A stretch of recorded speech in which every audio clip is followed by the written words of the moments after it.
Olá, meu nome é Gláucia, estamos continuando a série de vídeos sobre delírio em pacientes hospitalizados. Nós gravamos a parte 1, que é o início, a introdução dos conceitos teóricos do manual de delírio em pacientes hospitalizados, e essa é a parte 2, em que nós continuaremos falando sobre a importância do diagnóstico e do manejo, explanando alguns casos clínicos sobre o assunto para ajudar a identificar, exemplificando, para o objetivo é melhorar a prática clínica dos profissionais, enfermeiros e médicos e também o aprendizado dos estudantes da graduação de enfermagem e medicina. Esse estudo é um resultado de uma dissertação de mestrado feita na Faculdade de Medicina de Marília sobre ensino em saúde, e o meu orientador nessa caminhada, nesse projeto, foi o professor Antônio Carlos Siqueira Júnior, o qual eu tenho muita gratidão e mando um grande abraço. Caso clínico número 1, aqui nós temos, aqui olha, caso clínico número 1, delírio hiperativo pós-cirúrgico em idoso. Vamos ver então o delírio hiperativo. Os conceitos de delírio hiperativo nós já falamos no primeiro vídeo, na parte 1. Se você ainda não assistiu, assista. Porém, nós vamos também retomar nesse vídeo. Apresentação clínica: paciente masculino de 78 anos, professor aposentado, admitido para cirurgia eletiva de artroplastia total de quadril direito, devido a osteoartrite avançada. Histórico médico dele significativo para hipertensão arterial, diabetes mellitus tipo 2, hiperplasia prostática benigna, sem história prévia de comprometimento cognitivo ou demência, independente para as atividades de vida diária antes da internação. Ele era considerado independente.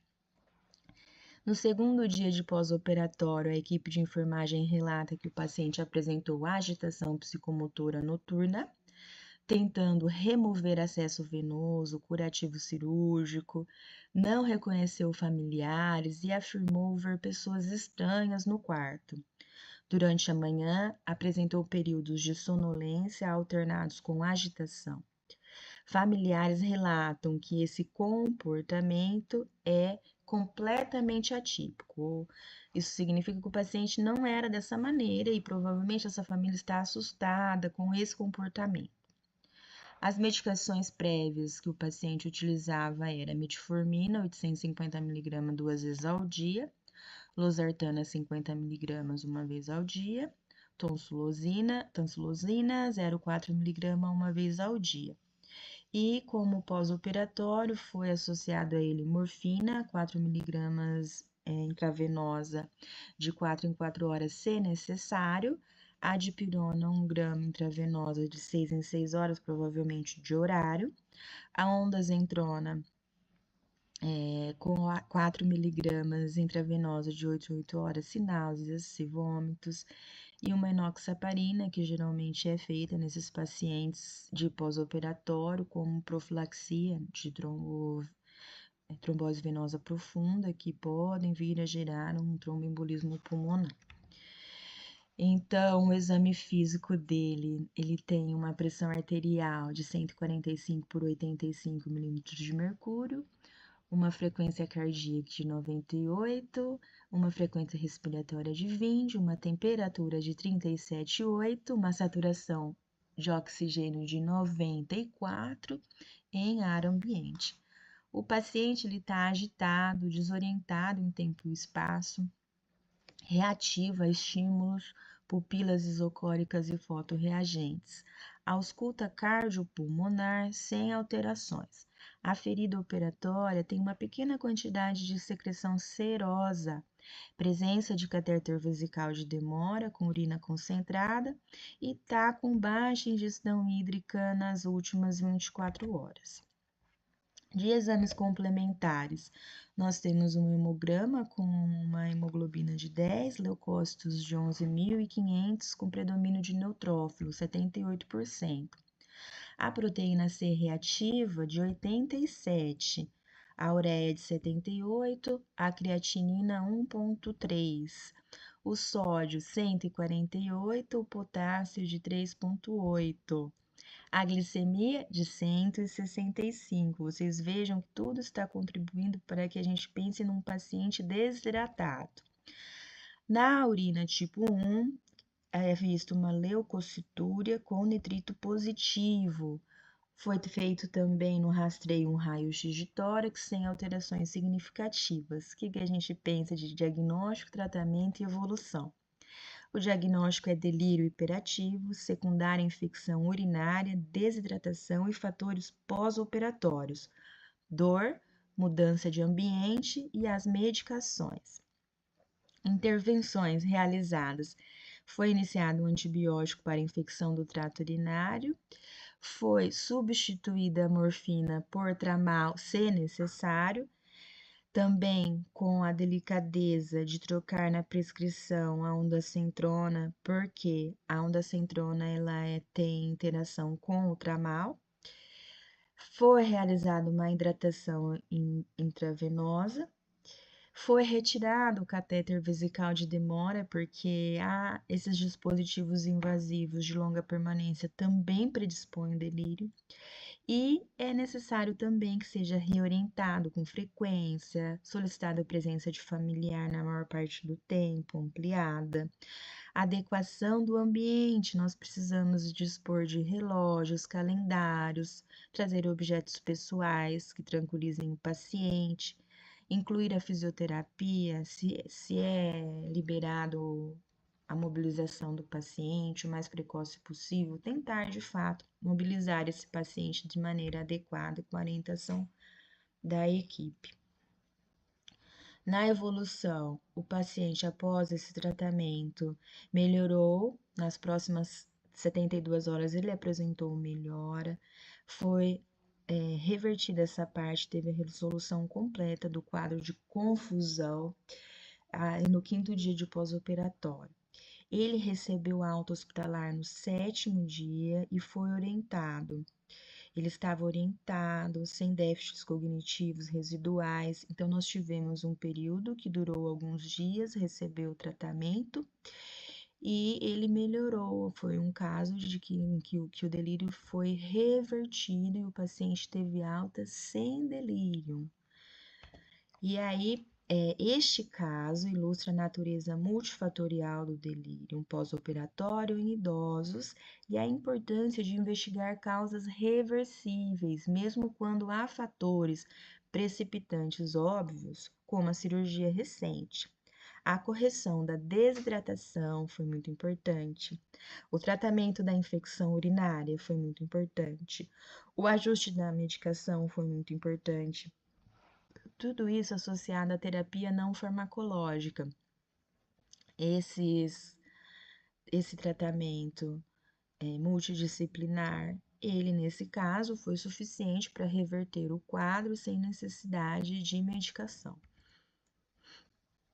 Caso clínico número 2, delírio hipoativo em paciente com câncer avançado. Vamos ver então a apresentação clínica. Paciente feminina de 64 anos, diagnóstico de câncer de pâncreas com metástase já há 8 meses, em cuidados paliativos exclusivos, ela está no domicílio. Admitida, então, em uma unidade de cuidados paliativos hospitalares por conta de dor abdominal intensa e prostração. Ela estava em cuidados paliativos exclusivos no seu domicílio, apresentou uma dor abdominal intensa, prostração, foi então admitida em uma unidade hospitalar de cuidados paliativos. Ela tem histórico de múltiplas internações nos últimos 3 meses, ela já vem reinternando por conta de dor, náuseas, perda ponderal progressiva. O status performance dela é um ECOG 3, porque ela fica no leito a maior parte do tempo, ela fica no leito. Então, já é uma paciente que está em declínio funcional progressivo. Familiares relatam que nos últimos 3 dias a paciente tornou-se progressivamente mais sonolenta, com respostas monossilábicas e períodos de confusão. Notaram diminuição do interesse por atividades habituais, incluindo interações com os netos. Alimentação, hidratação oral foram significativamente reduzidas. Essa paciente não está conseguindo interagir com o meio, com os familiares, não está conseguindo se alimentar e nem ingerir líquidos. Ela faz uso de morfina, doses nos horários e doses de resgate, se manter a dor entre um horário e outro. Ela faz uso de dexametasona, de ondansetrona, de escopolamina e de lactulose. No exame físico é visto uma pressão arterial de 110/70, uma frequência cardíaca de 88, uma frequência respiratória de 18, uma temperatura de 36,5 e uma saturação de oxigênio de 93% em ar ambiente. Essa paciente ela está emagrecida, sonolenta, ela acorda ao chamado, ela é despertável, responde a comandos simples com atraso, está lentificada, ela está desorientada com relação à parte, a questão temporal, tem pupilas mióticas, está com as mucosas secas, ausculta cardiopulmonar sem alterações, o abdômen dela está distendido, doloroso, ali a palpação do hipocôndrio direito, tem ruídos hidroaéreos reduzidos e tem presente edema de membros inferiores. Foram realizados exames complementares, um hemograma com uma anemia de 9,5, leucócitos de 5.800, sem desvio, e plaquetas ali de 145.000. Ureia 65, creatinina 1,1, sódio 129, o potássio 3,5, o cálcio ionizante 1,1.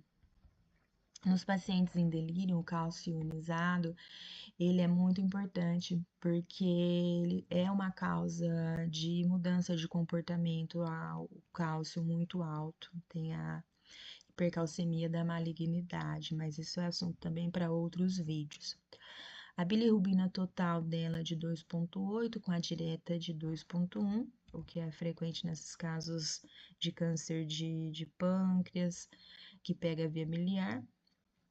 A albumina diminuída, o que está favorecendo a retenção de líquidos, a hiponatremia e o edema de membros inferiores.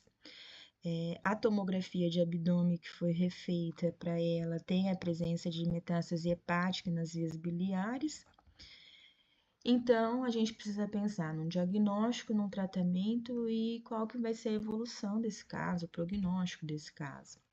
O diagnóstico é um delírio hipoativo, secundário a múltiplos fatores, ela tem disfunção hepática, hiponatremia, desidratação, efeitos medicamentosos, que é o uso de opioide e anticolinérgico. Ela tem o uso de progressão de doença de base, que é a patologia de base dela, oncológica.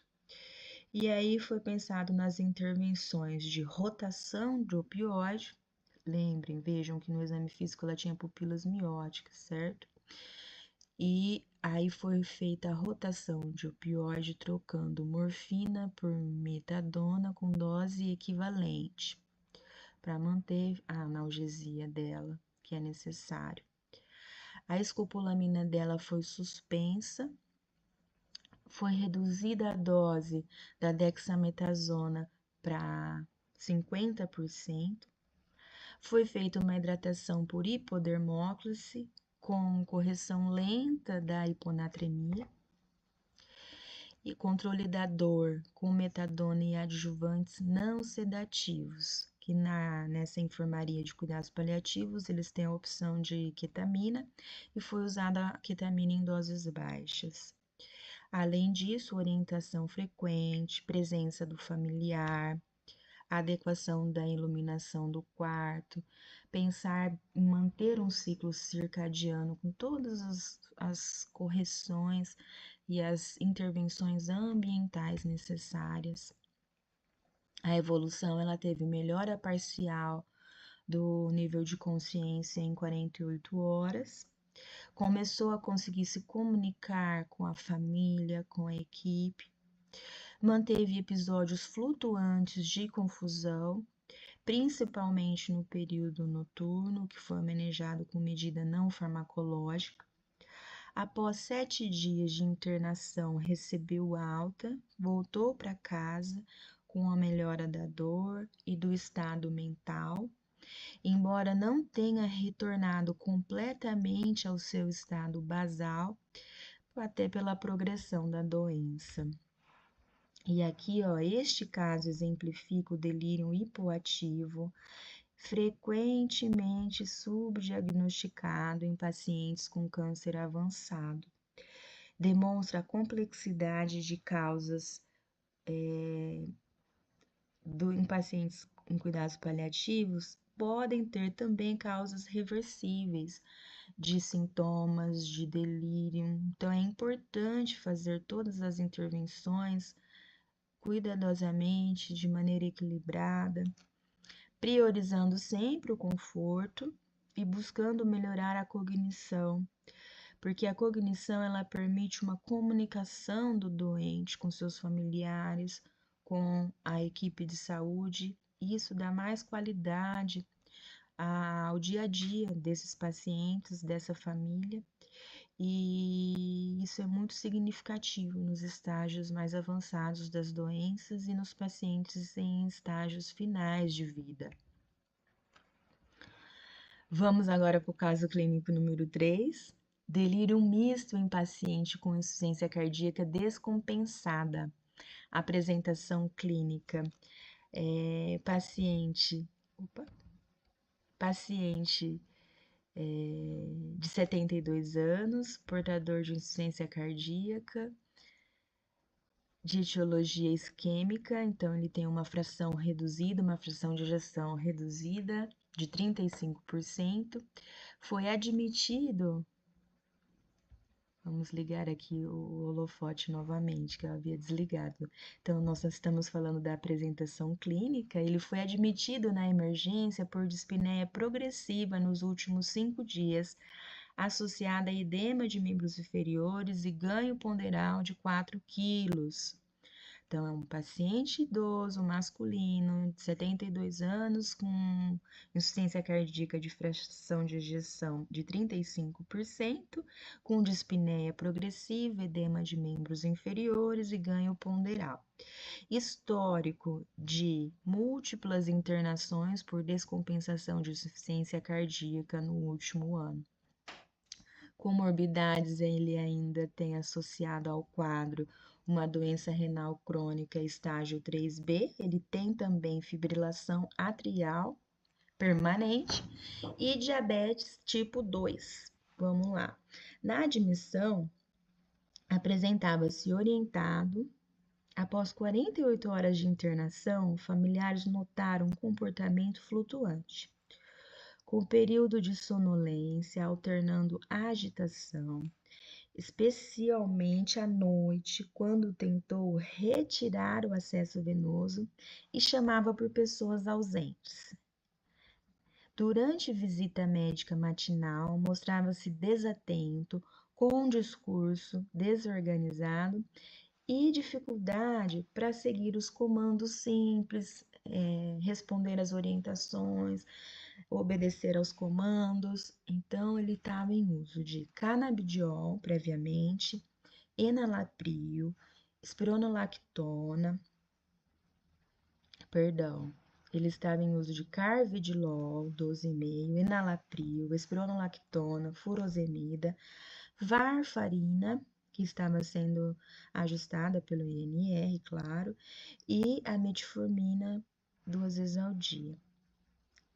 Durante a internação, foi tratado com furosemida, aumento da dose endovenosa, morfina para conforto respiratório, e ainda enoxaparina profilática, mesmo sabendo que ele usava a varfarina.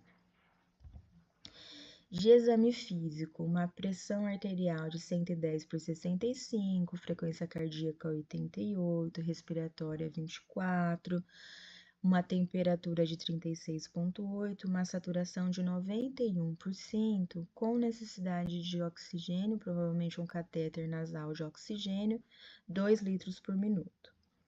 O paciente alternando, então, momentos de apatia com agitação, desorientado no tempo e espaço, jugulares engurgitadas ao decúbito de 45 graus, ausculta cardíaca com ritmo irregular, presença de B3, estertores crepitantes em bases pulmonares, abdômen sem alterações, edema de membro inferior bilateral, 2 cruzes, e o tempo de enchimento capilar lentificado. Muito rico esse caso, né? Então, ele tem um hemograma com uma hemoglobina de 10,8, uma anemia leve, sem sinais de infecção. A função renal dele, uma ureia de 78, uma creatina de 2,1, uma piora da função renal basal, como se fosse um renal crônico ali com uma função agudizada. Eletrólitos, um sódio de 133, possivelmente dilucional, um potássio de 5,2, configurando uma hiponatremia leve e uma hipercalemia. De gasometria arterial, nós temos um pH de 7,32, um parcial de O2 de 68, uma pressão de parcial de CO2, uma pressão de CO2 de 46, o bicarbonato de 20, uma acidose mista com hipoxemia. O BNP dele, peptídeo natriurético de 1250, elevado, compatível com insuficiência cardíaca descompensada. O ecocardiograma dele teve uma fração de ejeção menor que a que ele tinha anteriormente, de 30%, com uma acinesia inferolateral e uma doença da mitral moderada. Então, também teve piora da insuficiência cardíaca dele. O raio-x de tórax dele evidenciando uma cardiomegalia, congestão pulmonar bilateral, pequeno derrame pleural à direita, configurando tudo isso uma descompensação da insuficiência cardíaca, que era a doença de base do paciente. Então, nós precisamos pensar em diagnóstico, tratamento e evolução. Diagnóstico, a gente tem um delírio misto, secundário a múltiplos fatores, hipoperfusão cerebral por baixo débito cardíaco, hipoxemia, distúrbio eletrolítico, lesão renal aguda por doença renal crônica, sobre uma doença renal crônica. Então, tudo isso fez com que ele piorasse. Intervenções realizadas, foi feita a otimização do tratamento para insuficiência cardíaca, que foi o ajuste de diuréticos com monitorização de eletrólitos e função renal. Foi feita uma ventilação não invasiva intermitente, isso é muito bom para a insuficiência cardíaca. Suspensão da morfina, reorientação frequente, ajuste do ambiente, iluminação, ruídos, tudo isso tem que ser observado e realizado. Presença familiar durante o dia, mobilização no leito quando ele estava estabilizado e evitou-se a contenção física por conta que a manutenção da contenção física ela precisa ser evitada porque ela piora também os quadros de delírio. Quando é necessário, quando é possível, nós precisamos tentar evitar. Devido à agitação intensa noturna que comprometia o tratamento, foi introduzido quetiapina via oral, 25 mg à noite, com titulação de até 50 mg após 48 horas, associado logicamente a medidas não farmacológicas. A evolução Ele apresentou uma melhora gradual da congestão pulmonar e sistêmica após os 4 dias de tratamento otimizado. O quadro de delírio teve resolução parcial em 5 dias e completa em 8 dias. Então, ele começou a melhorar da insuficiência cardíaca em 4 dias, das sintomas, aliás, né, de congestão em 4 dias. Do delírio, ele demorou 5 dias para ter uma melhora parcial e após 8 dias, mais de uma semana, ele começou a ter uma melhora completa do delírio. Então, isso permitiu a redução da dose da quetiapina e depois, com a reversão do delírio, a quetiapina foi suspensa. Então, suspensão da quetiapina, isso é muito importante também. Então, ele recebeu alta hospitalar após 12 dias de internação, com ajuste medicamentoso e encaminhado para o programa de reabilitação cardíaca. Olha que legal! Este caso demonstra o padrão misto de delírio, frequentemente em idosos com insuficiência cardíaca descompensada. A abordagem focou no tratamento da doença de base, na otimização da perfusão cerebral e oxigenação, com uso limitado e criterioso de antipsicóticos para controle dos sintomas comportamentais que interferiam no tratamento. Certo. Vamos finalizar agora essa parte 2 do vídeo. Nós vamos continuar na parte 3, seguindo com a abordagem dos casos clínicos sobre delírio em pacientes hospitalizados. Se você tiver oportunidade, assista a parte 1 e assista os próximos vídeos continuando esse tema. Um abraço a todos. Até mais.